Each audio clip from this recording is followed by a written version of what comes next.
महाराष्ट्र क्रांती news, आवाज सर्वसामान्यांचा। अकोला पीडितेवर अत्याचार करणाऱ्या आरोपींच्या दुकानावर बुलडोजर चालवा, बजरंग दल आणि विहिंपचे आयुक्तांना निवेदन।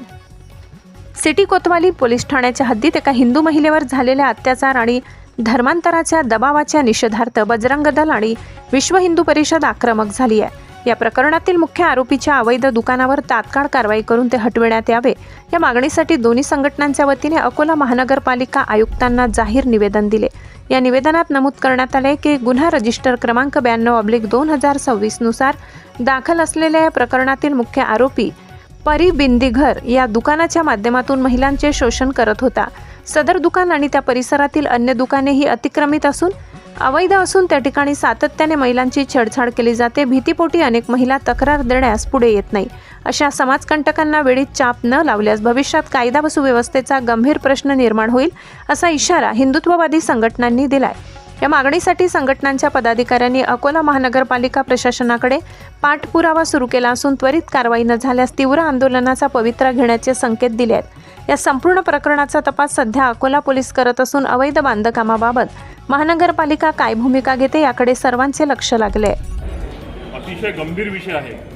परी बिंदी हाऊस या दुकानाच्या नावाचा जो संचालक आहे रहमान नावाचा, त्याने महिलांचे अश्लील व्हिडिओ काढून त्यांना ब्लॅकमेल करण्याचा प्रयत्न केला। त्यांच्यावर फ्लॅटवर नेऊन अनेक वर्षापासून त्यांच्यावर अत्याचार केला, त्यांच्यावर बलात्कार केला। या विषयात आम्ही आज आयुक्त साहेबांना भेटायला आलो आहे की त्यांचं जे प्रतिष्ठान आहे, ते दुकान आहे, ते अतिक्रमणमध्ये आहे, ते हटवलं गेलं पाहिजे। तिथं थोड्याफार प्रमाणात अतिक्रमण हटलेलं आहे, पण आमची मागणी आहे की ते अतिक्रमण पूर्णपणे तिथून हटवलं गेलं पाहिजे। आणि या प्रकरणामध्ये आणखी काही महिला आमच्या संपर्कामध्ये आहेत की त्यांना सुद्धा तक्रार करायची आहे। आम्ही आता SP साहेबांना त्यासाठी करता भेटायला चाललो आहे की त्यांची तक्रार सुद्धा दाखल झाली पाहिजे।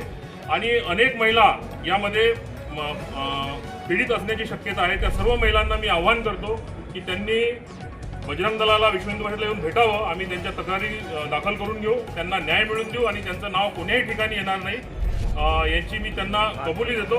आणि त्यांच्यावर जोपर्यंत कडक कारवाई होत नाही आणि तिचं अतिक्रमण पूर्णपणे हटत नाही, तोपर्यंत विश्व हिंदू परिषद, बजरंग दल आणि सर्व हिंदू संघटना अकोला शहरातले आंदोलन करतात। अशाच नवनवीन बातम्या पाहण्यासाठी आमच्या महाराष्ट्र क्रांती न्यूज या YouTube चॅनलला लाईक करा, सबस्क्राईब करा आणि बेल आयकॉनला प्रेस करा।